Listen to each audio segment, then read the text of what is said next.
Comment, quand on vous a appelé pour vous dire que vous alliez être ministre, parce que rien à voir avant. C'est un moment très particulier, je le raconte dans le livre justement, parce qu'on a des petits signaux pour nous faire comprendre qu'on va peut-être être appelé. C'est la fameuse phrase. Comment ça se passe? Qui vous dit ça? Alors, au début, j'ai un appel d'une dame qui me dit qu'elle est la chef de cabinet d'Édouard Philippe et elle me demande si éventuellement je suis disponible demain à 9h. Pourquoi il y a un paddle? Non, en fait, c'était pour un entretien. Ce que je raconte, c'est qu'en fait, avant de rencontrer le Premier ministre ou le Président ou d'être nommé, c'est super, ça, ce qu'il raconte. On a un espèce d'entretien de vérification de bonne conduite fiscale, morale, etc. Et donc, on est à Matignon et on est dans un bureau avec une dame et un monsieur qui nous posent plein de questions sur notre vie pour vérifier si, en gros, on a la moralité. Genre, ils vous ont demandé quoi, genre? Par exemple, ils m'ont posé des questions que j'ai trouvées... Enfin, je trouve ça très bien qu'il y ait une autorité qui vérifie ça, mais sur le moment, j'ai trouvé les questions un peu lunaires. Par exemple, ils m'ont demandé si j'étais déjà partie en vacances chez des gens qui pourraient considérer que, du coup, je leur suis redevable. Donc moi, j'ai répondu, oui, l'été dernier, j'étais chez mes beaux-parents à Piriac, ils m'ont prêté leur maison. Vous imaginez s'ils posaient la même question à Bernard Montiel? C'est mort. Merci, c'est bon, allez, c'est bon, merci. Rideau, allez, merci. Au revoir. Par ici, la sortie, merci. Pour ça, je ne rentrerai jamais dans l'hôtel. Je te confirme, oui. Alors, après, non, en fait, ils voulaient savoir si j'étais partie déjà chez un chef d'État étranger controversé, qui pourrait du coup me faire chanter après. Voilà, c'était ça, en fait, les questions. Jamais. Mais non, moi, c'est pas mon milieu. Bien sûr, oui. Voilà, j'ai grandi en cité, je connaissais pas de chef d'État avant d'être gouvernement. Donc, quand vous êtes sorti, vous êtes dit, j'ai réussi le truc? Ni j'ai réussi, ni j'ai pas réussi, mais j'ai tenu 5 ans, j'ai été renommée dans tous les gouvernements. Non, quand vous êtes sorti de l'entretien. Ah, de l'entretien? Ouais, parce que c'est comme le bac français, on dit, pas mal. Ça me paraissait très étrange. Et alors après, il vous appelle quand? Alors après, je vais voir Édouard Philippe, qui me demande si je suis prête à changer de vie. D'accord. Et je comprends pas trop ce qu'il veut dire par là, au début. Et là, il vous envoie dans Marié au premier regard. Non, mais... Ça, voilà, il ouvre la porte. Oui. Et donc ensuite, il y a quelques jours où on attend et donc on ne sait pas ce qu'il en est. Et ensuite, on a un appel du président de la République. Ah, c'est le président lui-même qui vous appelle? Oui, tout à fait. Ah ouais. Qui me dit, écoute, je vais te nommer dans mon gouvernement. Tout à l'heure, Alexis Collère, le secrétaire général de l'Élysée, va te nommer. Et donc à tout à l'heure. Ah ouais, non, c'est pas vrai. Ouais. C'est beau. Et là, qu'est-ce que tu dis? Tu appelles tes enfants, tu appelles tes amis? Non, j'appelle personne parce que je suis superstitieuse. Non, vraiment? Non, vraiment. Donc j'ai juste dit à mes parents de regarder la télé. Ah ouais. Déjà, je prends l'antenne de C8. Allocution, s'il vous plaît. Non, merci. Je vais être nommé dans quelques instants ministre au sein du gouvernement. Ministre de quoi? C'est quoi votre ministère? Ministre des Sports. Ah, ok. Non, ou de la ville. La culture. La culture? Ouais. Pas tout de suite. Je bosse encore un peu. Non, mais c'est vrai, Marlène, c'est incroyable. Donc là, après, quand vous avez été nommé, votre mari, il était content ou pas? Je pense qu'il n'a pas compris ce qui était en train de se passer. Ma femme est ministre, quoi, ça y est. Ouais, c'est ça. Parce que lui, je lui disais, je fais la campagne, tu sais, je suis très proche d'Emmanuel Macron. Et en fait, on s'était séparés peu avant, pendant 1 an, et on venait de se remettre ensemble, je raconte toute ma vie. C'est important. C'est important pour l'histoire. Ah, oui. Et donc, je lui disais, tu sais, je fais la campagne d'Emmanuel Macron. Il me disait, genre, ouais, c'est bien. Mais je pense qu'il n'avait pas compris. Et c'est au moment que j'ai fait l'introduction du grand meeting du candidat à Lyon, il m'a vu sur BFM. Et il s'est dit, Jean, c'est ma femme sur BFM. Et là, je pense qu'il a commencé à comprendre qu'en fait, oui, c'était pas, j'exagérais pas. Et qu'effectivement, j'étais dans la campagne proche et qu'il allait se passer un truc. C'est incroyable. Ensuite, on accepte d'être ministre. Là, on se dit, c'est fini, quoi. On ne peut plus lâcher son téléphone, c'est la vie privée, c'est cuit, non? C'est quoi la vie d'une ministre? Parce que, est-ce qu'on peut aller à Aqua Boulevard le week-end? Non, mais c'est vrai. Est-ce qu'on peut aller... Non, mais franchement, c'est mort. Est-ce qu'on fait plus rien ou pas? C'est la question que je me pose, moi. Est-ce que le soir, vous rentrez chez vous, vous faites un osso bucco ou bien non? Vous ne gérez pas votre agenda. En fait, il y a des gens qui gèrent votre agenda, votre cabinet. Ah oui. Et votre agenda est tributaire du Parlement. Donc, en fait, il y a beaucoup de choses que j'ai annulées quand j'étais ministre. Je disais à des gens, on va se voir ou déjeuner. Ou je disais à mes filles, je vais vous emmener, je sais pas, à Disneyland. Et en fait, au dernier moment, j'ai annulé parce qu'on m'appelait parce qu'il y avait une urgence liée au gouvernement. En fait, vous arrivez, vous découvrez votre agenda. Et vous êtes protégé, donc vous êtes suivi partout par vos officiers de sécurité. Donc, par exemple, on parlait de mon mari, mais une petite balade romantique sur la plage, c'est possible, mais à 1 mètre, il y a les officiers de sécurité qui sont là et que j'adore. Et j'ai eu la chance d'avoir des messieurs vraiment géniaux et hyper sympas, compréhensifs, etc. Genre une balade en pédalo et derrière, ils sont en Zodiac, quand même. C'est un truc de ouf, mais c'est sûr. C'est un peu ça. Ouais, donc c'est ça. Et en plus, en fait, vous êtes tout le temps suivi, quoi. Oui. Donc, Oui, complètement. Ah oui, donc là, c'est compliqué. Elle ne peut rien faire. Elle peut Ouais, rien faire. je trouve que c'est épouvantable parce que leur vie leur appartient plus. Hein Parce leur, que tu vie, dis- leur vie leur appartient plus. C'est Castaldi ou c'est Montiel C'est la place. C'est la place. La place est maudite. La place est maudite, je vous le dis. Non, Oui, c'est on vrai. est un objet public, on devient Ouais. un bien public. Après, je me plains pas, il y a des situations bien pires. Les gens qui sont aides-soignants aux urgences en ce moment, c'est évidemment beaucoup plus difficile qu'être ministre. Être ministre, on a quand même des gens qui vous aident pour votre vie quotidienne, on a beaucoup de pouvoir, on peut faire changer les lois, agir. C'est ça surtout qui est important. Les ministres ne sont pas les gens les plus à plaindre de la société. Mais il y a quand même une réalité qu'on ne voit pas forcément. C'est On incroyable. s'imagine que c'est des gens privilégiés, riches, qui n'ont aucun problème. Et en fait, la plupart de mes collègues, c'est des gens qui se sont engagés, de mes anciens collègues, qui se sont engagés pour l'intérêt général et qui traversent aussi des difficultés dont ils ne parlent pas forcément. Ce n'est pas parce qu'on est ministre que nos parents sont plus malades, que tout le monde reste en bonne santé, qu'on n'a pas de problème personnel. Voilà. Et du jour au lendemain, on se retrouve avec un garde du corps, un chauffeur. C'est un truc de Ouais. fou. En plus, vous avez été très très vite médiatisé. Oui. En fait, Thierry, vous, C'est avez la été, lumière. vous étiez une des ministres les plus connues. Hein, Ouais, la plus connue. sous les deux gouvernements. Pour moi, je pense qu'elle est dans les deux ou trois plus connues. Celle Marlène. Celle dont on connaît le nom, en tout cas. Non, mais c'est bien Ouais, sûr. bah oui. Mais même là, je pense que même Et son maintenant, action aussi. je pense que même maintenant, il y a des gens qui pensent que Marlène Schiappa est encore ministre. Ah oui, je reçois des messages de gens qui me demandent des trucs et je Non, mais suis c'est ça. plus là en fait. Je suis plein, mais c'est vrai. Mais c'est vrai que j'avais un petit ministère, un secrétariat ouais. d'État, une petite administration, un petit budget. Et donc, je me suis dit, si je veux gagner des arbitrages et faire avancer les choses, bah, en fait, il faut que j'aille prendre la parole. Et je dis toujours que pour une femme, prendre la parole, c'est un acte politique, d'aller dire ce qu'on a à dire et défendre nos positions. Alors, il y a un truc qui est très drôle aussi, j'aimerais qu'on en reparle.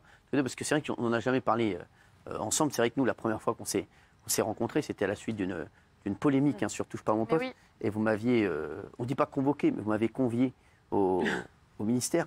c'est ça. C'est vrai que j'étais venu en vélo, je me rappelle. Alors, est-ce qu'on peut expliquer pourquoi vous êtes venu à vélo? Parce que c'est pas par amour de l'écologie, si je me souviens bien. Non. Pourquoi Si je peux me permettre, Ouais, allez-y. en fait, on vous avait demandé de ne pas faire de photos parce que les journalistes étaient à bloc. Moi, je venais d'arriver. Je me suis dit, il y a eu un débat et tout, une polémique. Je vais rappeler 2-3 règles de bon sens et de respect des droits des femmes et des personnes à Monsieur Hanouna, qui a l'air d'avoir des enfants, qui a l'air d'être un père de famille responsable. Donc, je vais lui dire que voilà, il y a des enfants aussi qui le regardent, il a une responsabilité. Tout ça. Et on lui dit, est-ce que c'est possible de ne pas faire de photos en venant parce que les journalistes sont à fond. Ils parlent beaucoup plus du fait qu'on rencontre Cyril Hanouna, du fait qu'on a fait voter une loi, par exemple. Et donc, si vous venez, ils vont vouloir vous interviewer et tout. Donc, est-ce que vous pouvez rentrer discrètement en voiture, vous ouvrez pas les fenêtres et tout? Il a dit, ouais, vous inquiétez pas, j'ouvrirai pas les fenêtres. Et on dit, il y a Cyril Hanouna sur un vélo en bas. Et du coup, il y a toutes les images de journalistes qui ont pu le filmer. Enfin, on n'en a jamais parlé, vrai, mais je suis c'est sûre vrai. que c'est pour ça. Ouais, C'est c'est pour- pas mal. Voilà. Bah, l'image est C'était forte. bien L'image est joué. forte. C'était L'image est bien forte. joué. C'est vrai que voilà, c'est. Ouais. Et Je après, me suis dit, ah, il un petit malin. est chiant, mais il est On a bon. il est chiant, mais il est bon, c'est très drôle. Et c'est vrai qu'on s'est parlé jour, on s'est dit plein de choses. Et après, on a fait plein de choses ensemble. On a fait une émission. Bah ouais. Voilà. Et c'est vrai que voilà, Marlène, on a beaucoup échangé pendant toute cette période où vous étiez ministre. Mais vous avez même rencontré ma mère au Bon Marché. Ah, on dit tout ce soir. Bah oui, elle me l'a dit. Elle dit qu'elle- Oui, oui. C'est vrai. J'étais Alors, avec la maman de Cyril Hanouna au Bon Marché. Ah, vous étiez avec? non, elle l'a rencontré. Elle l'a Non, elle s'est rencontré. rencontrée. Non, on s'est rencontrés. Ah, Ouais, d'accord. donc Marlène fait ses courses. Voilà, je vous le dis. Mais comment vous l'avez reconnu? Non, mais je fais pas tous les jours mes courses au Bon Marché, vous allez me sortir. Non, mais une là, polémique, là. on va dire J'ai que été- pas du tout. Elle Je était me au marché. promenais, au j'étais avec marché. mon mari, et puis Ouais. là, il y a une dame devant moi dans la file d'attente qui me fixe et qui me dit je suis la maman de Cyril Hanouna. Et au début, j'ai cru que c'était une vanne parce qu'elle avait l'air d'avoir mon âge. Donc, je me dis, c'est pas la mère de Cyril Hanouna du tout. Donc, je me suis dit, c'est quelqu'un qui se prend pour la mère de Cyril Hanouna. On a discuté, on a fait une photo. Et après, je lui ai dit, c'est possible que j'ai croisé votre mère au Bon Marché? Il m'a dit, ouais, c'était elle. Ouais, Je sais pas si ça intéresse vraiment. Et les depuis, gens. depuis, elle ne se, Ah oui, depuis, elle ne se quitte pas. Voilà, non, mais depuis, elle ne se quitte plus. C'est vrai que. Qu'est-ce que vous répondez à ceux qui disent qu'on n'a pas fait assez sur le sujet de l'égalité homme-femme? Bah, en fait, on a fait beaucoup et je comprends qu'il y ait une impatience parce que c'est un sujet sur lequel, depuis des générations, on a du mal à avancer. Donc c'est vrai qu'on n'a toujours pas fait assez. Il faut encore faire beaucoup plus. Mais on a fait voter 5 lois en 5 ans, 150 mesures. Je pense qu'on a levé des tabous avec l'aide de la société civile, bien sûr, des associations, des femmes elles-mêmes. Mais on a levé des tabous sur les violences conjugales. C'est un sujet maintenant dont on parle. On n'en parlait pas dans les médias il y a encore 5 ans, quand il y avait, au moment du meurtre d'Alexia Daval, quand je dis c'est un féminicide, C'est vrai. lynchés sur plein de plateaux de télé qui disent Elle invente un mot, c'est n'importe quoi, c'est pas si grave, c'est pas un fait. Justement, vous c'est un fait divers. Marlène, justement, vous, parce que c'est vrai que ça a été, à chaque fois que vous faites une sortie, il y a plein de gens qui vous tombent dessus, sur les réseaux, partout, même à l'Assemblée nationale. Est-ce que ça a été dur, ça, d'essuyer toutes les critiques? Parce que j'ai l'impression que vous, ça, au contraire, ça vous nourrit. En fait, il y a des moments, il y a des critiques qui sont justifiées, et les critiques justifiées, il faut les prendre, en se remettant en question, en se disant peut-être que c'est vrai que là, c'était justifié, voilà. Il y a des moments affligeants, et je raconte dans le livre, par exemple, ce moment où on décide de faire une émission ici pendant les Gilets jaunes, où je dis, en fait, il faut qu'il y ait un trait d'union, il faut qu'on écoute ces personnes qui ont des revendications, et donc c'est au moment du grand débat national, et je veux qu'on puisse montrer aux gens que c'est possible de prendre part au débat. Et je vais au Sénat, et là, je me retrouve au milieu du Sénat, huée, donc toute seule, au milieu du Sénat. Il faut s'imaginer, c'est comme vous êtes tout seul là, il y a un immense hémicycle avec des centaines de personnes qui ont l'âge d'être vos parents, vos grands-parents, qui sont des sénateurs, des gens installés dans le paysage politique, qui vous huent. Et j'ai un moment où je me dis, mais c'est affligeant parce que, ces gens sont quand même d'une malveillance incroyable. Donc, je suis une jeune ministre de la société civile, trentenaire. Et deux, je me dis, ces gens passent à côté de quelque chose. Ils sont en retard. Minute mal. Allez décéder à droite.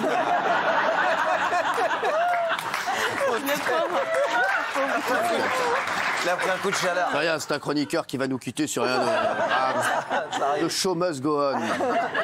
Et donc, oui, non, mais c'est vrai. Donc là, vous vous retrouvez au milieu hué. Oui, donc et je suis huée parce qu'on va faire une émission. Et une sénatrice me pose la question en disant, est-ce que vous trouvez ça normal d'aller dans l'émission de Cyril Hanouna? Est-ce que c'est bien la place d'une ministre? Et à l'époque, je suis critiquée et huée parce que je viens ici. Et depuis, on va pas se mentir, il y a quand même des dizaines de ministres et de sénateurs et députés qui tapent à la porte pour dire est-ce que moi aussi je peux venir chez Cyril Hanouna?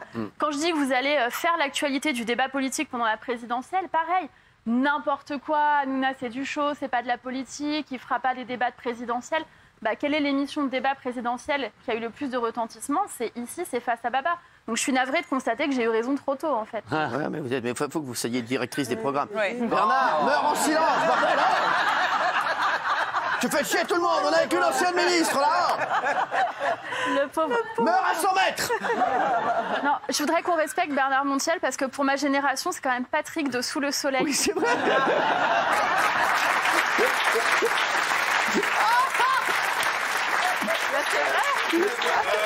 C'est magique. Eh bien, ce soir, je suis en mesure de vous dire que Patrick n'est plus.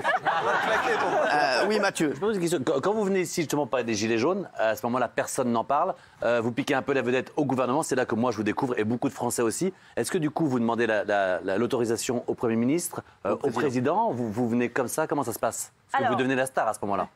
C'est le moment de vous dire que j'ai une méthode pour avancer parce que je ne vais pas attendre toutes les validations. En gros, je me dis, je ne suis pas venue au gouvernement pour faire comme tout le monde. Si c'est pour faire comme tout le monde, ce n'est pas la peine de venir, je reste chez moi. Donc je suis venue là pour essayer de changer les choses. Et moi, j'oublie jamais que je suis une nana qui a grandi dans les cités sur le périphérique et qui est là, voilà, par la force des choses et du travail, mais qui a un devoir vis-à-vis de ces personnes aussi. Donc en fait, ma méthode, c'est sauf contre ordre. C'est-à-dire que j'envoie des messages, je ne demande pas l'autorisation. Je ne dis pas, est-ce que vous m'autorisez à aller faire une émission ? J'ai sauf contre-ordre. Pour info, demain, je serai chez Cyril Hanouna. Et si j'ai pas de contre-ordre, je viens. Pas mal, ça. Je vais tenter ça avec vous, moi. Sauf contre-ordre, j'ai un prime time. Vous aurez un message. Moi, je vais répondre. Je vais avoir des contre-ordres. Est-ce que le président et le Premier ministre de l'époque, vous avez regardé dans cette émission? Je sais que le président, il ne m'en a pas parlé directement sur le moment, mais je sais qu'il a regardé en tout cas au moins des extraits. Et le Premier ministre, à l'époque, je sais qu'il a regardé. Et je sais que son équipe a regardé. Et en fait, le lendemain, ce qui est marrant, c'est que j'ai eu plein de messages de félicitations de gens qui m'avaient traché la veille, ou de gens qui m'avaient dit, en gros, qui avaient dit « elle va pas s'en sortir, ça va être une catastrophe ». Le lendemain, ils voient les audiences, ils voient que ça fait un record d'audience, et ils voient qu'en fait, on a fait une vraie mission citoyenne avec des propositions. On était d'accord ou pas d'accord, mais voilà, avec un vrai débat. Et donc, ils m'ont dit « non, quand même, c'est bien ». Et des gens qui m'ont dit « j'avais jamais regardé Hanouna avant ». Et en fait, finalement, c'est bien. C'est intéressant. Il y a des gens qui m'ont dit finalement il est beau gosse. Oh, beaucoup, par milliers. Elle est bonne. Non mais c'est une vanne. Oh ouais, on peut plus rigoler ici, bordel. Très chaud sur ce plateau. Oui. Non, mais ce qui est La fort Isla Bonita, oui. Oui, bon bref. Ce qui est fort avec Marlène et avec son livre, c'est qu'on voit que vous êtes hors système et hors cadre, et on sent bien dans le livre votre liberté de ton, votre indépendance. Voilà, vous êtes ailleurs, on peut pas vous étiqueter, et ça, je trouve que c'est très fort. Mais vous parlez, enfin, vous avez subi aussi une sorte de violence, vous l'avez dit tout à l'heure, et aussi des raids numériques. Et ça m'a beaucoup plu parce que vous êtes vraiment attelé à ça aussi pendant le quinquennat. Et je voulais, parce que souvent on en parle ici par rapport aux jeunes, justement les insultes, les injures, les menaces. Vous avez une application, je crois, vous en parlez. Ouais, j'ai téléchargé une appli qui s'appelle Bodyguard. J'ai pas d'action, il n'y a pas de code promo ni rien. Bodyguard avec Kevin Costner. Non, c'est une application en fait qui bloque toutes les insultes et tous les propos insultants. Ouais. Ça vous permet d'aller sur les réseaux sociaux sereinement. Donc il y a sans doute des gens qui sont en train de dire « Ah, je l'ai bien insulté, Marlène Schiappa ». J'en sais rien, je ne l'ai pas vu. J'ai une appli qui a tout bloqué. Ceci dit, j'avais quand même une équipe, un cabinet qui a déposé plainte. Et il y a beaucoup de personnes, j'ai jamais communiqué dessus, mais il y a plusieurs personnes qui ont été condamnées pour menaces de mort, pour cyberharcèlement, etc. pendant le quinquennat. Et il faut dire que c'est surtout les femmes, et je ne pense pas que les femmes politiques, j'imagine que les femmes publiques, c'est aussi la même chose. C'est quand même plus les femmes qui sont menacées sur les réseaux sociaux. Ah, il est de retour. Retour de Patrick. Je me suis étouffé, j'avais les travers. Non, mais c'est pas grave. Ça va? Je suis désolé, pardon. C'est plus qu'un pardon. mauvais signe. Un petit trou du cou. Pardon. Vous avez raté un hommage à Sous le Soleil. Ouais. C'est vrai? C'était Patrick de Sous le Soleil, elle nous a dit. Oui. Je dis, je voudrais qu'on respecte Bernard Montiel. C'est quand même Ah. Patrick de Sous le Soleil. Mignonne, Pour Patrick ma Saint-Val. génération. Patrick Saint-Val, Et absolument. ouais, j'étais une star il y a longtemps. Caroline Drancourt arrive. C'est vrai. Oh là là. Alors, Ah, justement, bah, Marlène, une fois qu'on n'est plus ministre, comment ça se passe? On fait ses petits cartons, on prend la sentence est irrévocable. Voilà, flambeau, on prend son flambeau. Non, comment ça se passe? Parce que c'est incroyable, du jour au lendemain. Ouais. Donc vous partez de votre ministère, là, on vous ramène chez vous quand même, on vous dit tu prends un Uber? Alors, en fait, moi, j'avais vécu le précédent remaniement, Ouais. au cours duquel on m'a donné genre 24 heures pour partir, donc faire mes cartons, déménager, aller emménager Place Beauvau, donc rentrer dans un environnement très sécurisé, et puis faire tous les cartons, etc. Et c'était un peu soudain, rapide. Et un peu dur, même s'il faut toujours relativiser, comme je Bien sûr. disais tout à l'heure. Il y a des situations Bien sûr, évidemment non, bien c'est plus sûr. difficiles dans la vie, mais c'est jamais agréable de vous sortir, voilà, et surtout de l'annoncer aux enfants, dire, voilà, on va déménager, vous changez d'école, tout ça. Et donc là, j'avais anticipé, donc mes cartons, ils étaient faits depuis plusieurs mois, puisque je savais que le quinquennat se terminait. Donc j'étais préparée à ça, mais c'est vrai que quand vous terminez, en fait, vous avez ce qu'on appelle le BDC, le bureau des cabinets. Je raconte tout ça aussi Le dans BDC, c'est livre. le bureau des cabinets. Voilà. C'est énorme. Qui vient, et en fait, ils viennent faire respecter la démocratie. Donc, ils viennent dire au ministre que maintenant, il faut partir, dire au Faut pas cabinet rester là. qu'il faut partir, voilà. En gros, tu poses ta plaque et ton flingue, et voilà. Et maintenant, tu t'en vas, tu n'es plus ministre. Mais c'est le jeu de la démocratie, c'est normal. Et ils installent les nouveaux ministres en leur disant, bah voilà, c'est votre bureau. C'est bon, c'est bien ça. Ah, c'est bon. J'ai vu qu'on a un BDC en fin de saison, nous aussi. Si, vous allez voir, vous allez. T'inquiète pas. Non, mais c'est important que tu sois là. Marlène, vous êtes heureuse là? Oui. Hein? Est-ce que si on vous rappelle dans quelques années pour un nouveau ministère, vous allez y aller ou pas du tout? C'est Dans quelques années, j'en sais rien. Il ne faut jamais dire Fontaine, je ne boirai pas ton eau. ni bataille d'ailleurs. Non, mais c'est vrai. Je n'avais pas vu venir. Bah, moi non plus. Non, mais c'est vrai, donc c'est possible. Voilà. C'était quand même un beau souvenir. C'est un beau souvenir, Franchement, c'était un pour vous, honneur. C'est un pour vous, honneur de vous êtes très servir jeune, le hein, Marlène. peuple. Voilà. Je dirais pas. Quel ministre, si on la rappelait, elle voudrait quel ministère? Non, mais on s'en fout, on verra ça plus tard. C'est pas une question hyper intéressante. Non, monsieur Pas les répond. sports, du coup, parce que c'est pris. Pas les sports, c'est lui. Ouais, ça. Non, mais Marlène, c'est vrai que évidemment, vous avez fait la campagne aussi avec Emmanuel Macron. Et après, de se dire qu'on n'est pas au gouvernement, c'était quoi? C'était un truc, on s'est dit, je fais la campagne et puis après, je fais ma vie. Oui, bon, honnêtement, on s'en était parlé Bien sûr, ensemble. on s'en était à parlé l'époque, ensemble. Donc voilà, c'est que c'est pas une posture, c'est vrai. Non, non, voilà. c'est vrai, on s'en était parlé, quoi, même longtemps avant. Hein. Ouais, ouais, 6 ouais. mois avant, elle m'avait dit, je vais arrêter. Ouais, elle m'avait dit, je vais arrêter si Je vais j'ai. pas rester là. Hein? Non, mais c'est vrai. Enfin, Oui, oui, non, mais et, enfin, tout ça en ayant beaucoup de respect pour ce que j'ai fait. Et je soutiens toujours évidemment le président de la République et je resterai un soutien voilà, très fort de son Vous action. avez toujours des contacts avec, avec bien sûr. Brigitte ou avec. Oui, oui, bah, j'étais avec Brigitte avant-hier, alors peut-être ouais. moins souvent que Bernard. Mais, Ah bah oui, non, bah non. Je ne suis pas là. Très bien. Alors déjà, c'est vrai que j'ai un texto de Brigitte qui me dit ah, ça me fait plaisir, Bernard est encore vivant. Merci Brigitte, hein, de vous soucier de la santé de Bernard Montiel. Il est là et bien là, et pour longtemps, ne vous inquiétez pas. Non, non, mais c'est vrai, donc vous avez toujours des... Oui, bah, enfin, Brigitte, c'est une femme qui est formidable, extrêmement empathique, très érudite, Ah, ouais. voilà, Et adorable. alors justement, la question qu'on se pose, est-ce qu'avec Brigitte Macron ou avec d'autres personnes, vous avez parlé de votre avenir, qu'est-ce que vous allez faire maintenant que vous n'êtes plus ministre? Parce qu'il y a eu tellement de rumeurs autour de vous, et c'est vrai qu'on vous voit faire tellement de choses. Déjà, vous allez vous tourner vers l'associatif aussi, ce que vous voulez faire depuis longtemps. C'est très sympa à vous d'en parler parce que je sais oui. que vous le faites parce que vous savez que ça me tient à cœur, donc j'apprécie beaucoup.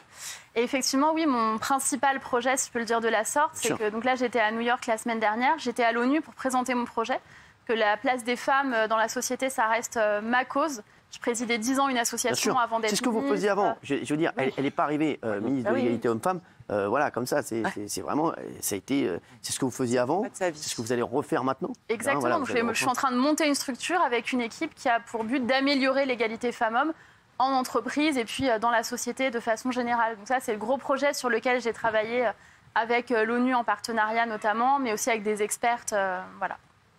D'accord. Et pour le reste, vous avez envie de faire quoi? Moi, j'aime les médias, hein, vous le savez, et je pense que ce n'est pas un secret. Moi aussi, j'aime bien. Donc, non, j'aimerais, et c'est une manière de porter les combats. Si j'ai pu porter ces combats pour l'égalité femmes-hommes, c'est parce que les médias ont eu la gentillesse de m'inviter. Vous avez eu la gentillesse de m'inviter à chaque fois que j'avais quelque chose à partager, à défendre. Donc oui, je pense que ce soit la télévision, la radio, la presse écrite, ce sont des bonnes manières de passer des messages et de continuer à défendre la place des femmes. Il faut que ça ait un sens. Je ne veux pas faire une émission pour faire une émission. Je ne suis pas une animatrice de télévision. C'est un métier en soi. Ce n'est pas mon métier. Voilà, donc j'aimerais... Ça peut le devenir. J'aimerais contribuer de cette manière.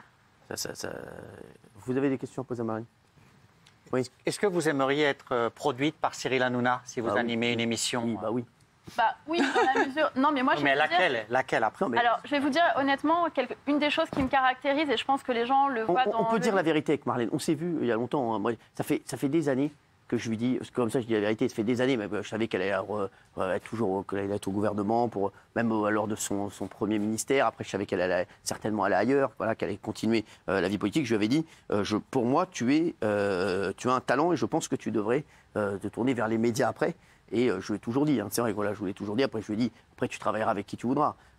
Bien sûr, si tu veux travailler avec moi, voilà, je te laisserai ma carte. Voilà, c'est ce que je lui ai dit. Après, voilà, non mais c'est vrai, mais... Ça, c'est sa secrétaire. Mais voilà, non mais je pense qu'elle a... Non, moi je suis quelqu'un de loyal et en fait c'est vrai qu'on a commencé, enfin c'est Cyril Hanouna le premier qui m'a suggéré de réfléchir à ce sujet. Et puis surtout, enfin c'est pas parce qu'il est là, et si vous êtes là tous autour de la table, c'est que vous le pensez aussi. Mais c'est quelqu'un qui a un immense sens de l'air du temps, qui a un producteur qui sait tout de suite qui va marcher ou pas marcher, comment on doit s'adresser à l'audience, et c'est important pour lui de respecter le public. Et ça, je pense que c'est quelque chose qu'on partage. Pour moi aussi, et je pense pour vous, puisque vous êtes là, c'est quelque chose d'important de respecter les gens qui vont regarder. Et voilà, et d'essayer de trouver le bon dosage et la ligne de crête entre ce qui va vraiment marcher, mais ce qui va aussi défendre une cause ou un sujet. Oui, Guillaume. Des articles ont annoncé une éventuelle arrivée sur C8 et donc le fait que vous pourriez rejoindre Touche pas à mon poste en tant que chroniqueuse aussi, est-ce que vous seriez prête à le faire? Je l'ai appris dans la presse, j'ai plein de gens qui me félicitent, les gens me disent c'est super, bravo pour C8. Moi, il y a plein de gens qui me disent elle est ministre et elle est dans Touche pas à mon poste. Donc non, enfin j'ai pas de contrat avec C8, on n'a pas de projet avec C8, ce n'est pas ça le projet. Voilà, pour l'instant, Parce que justement, on trouvait que c'était pas très clair. En fait, vous avez les médias, mais vous voulez faire quoi? C'est quoi le projet alors? On discute pour voir justement, pour trouver le bon format. Comme je vous ai dit, moi je suis pas... J'ai dirigé une agence de production de contenu dans le passé, mais c'était des contenus sur le web. Le format n'est pas le même. Le monde de la télé, je ne suis pas productrice télé. Donc moi, j'ai des projets. Et ensuite, je vois Cyril et il a la gentillesse de me conseiller et de me dire ça, c'est plutôt un truc radio, ça, c'est plutôt un truc télé, ça, c'est plutôt web. Voilà, et de m'aider en fait à affiner le projet. On peut le dire comme ça. Ouais. Voilà, on travaille en ce moment, voilà, et on verra. En tout cas, voilà, je pense que... j'espère en tout cas que Marlène arrivera vite sur une antenne. Voilà, pour un truc on est en train de travailler, ensemble sur un truc qu'on avait dans la tête d'ailleurs depuis assez longtemps, et voir ce que ça peut donner. Mais pour l'instant, il n'y a rien de concret. Voilà, comme je vous le dis, mais vraiment rien de concret. Mais on travaille sur un projet avec Marlène et j'espère que ça va aboutir. Hein. Maintenant, vous savez, le travail paye toujours. Oui. Mais est-ce que ça ne serait pas plus intéressant de vous avoir, par exemple, comme vous êtes très jeune et que vous parlez aux jeunes, sur une radio, par exemple, que Virgin, alors le matinal, c'est Guillaume, mais avec, je ne sais pas, on avait entendu parler d'un Allô Marlène ou je ne sais pas quoi, mais de parler aux jeunes et aux femmes, ce que vous voulez aussi, sur une radio jeune. Oui, bien sûr. Si je peux vous parler très franchement, parce que vous avez la gentillesse de faire tous un petit coaching de bilan de carrière. Non, mais c'est gentil, j'apprécie. Je suis une maman avant tout et pendant 5 ans, j'ai vraiment très peu vu mes filles. Et donc, moi, je ne veux pas faire un truc qui me fasse rentrer tard le soir ou partir le matin et que je ne puisse pas amener ma fille cadette à l'école. Ma priorité, c'est pouvoir dîner avec mes filles le soir, peut-être pas tous les soirs, mais en tout cas être là. Les amener à l'école le matin, peut-être pas tous les matins, mais voilà. Et donc, je ne peux pas m'engager en disant je vais faire une matinale, je vais arriver à 5h, ou je vais faire une émission du soir, je vais rentrer à minuit. Voilà. Ma priorité, c'est mes filles, d'une part. Ce projet d'ONG que je veux mener à bien et donc qui me demande beaucoup de travail, même si j'ai la chance d'avoir une équipe formidable et des gens qui me soutiennent. Et donc, voilà, on verra ce qui se présente. Mais bravo à ceux qui se lèvent tôt le matin et qui se couchent tard le soir. Absolument, bien sûr, bien sûr. Ah bah, très bien. Bon, en tout cas, Marlène, merci. Marlène Schiappa, c'est une bonne situation, sa ministre, très intéressant. Ouais, voilà. passionnant. Voilà, c'est vrai. Immersion. Bravo. On est en immersion et c'est vrai qu'on apprend énormément de choses. Ça va vous plaire, les chéris.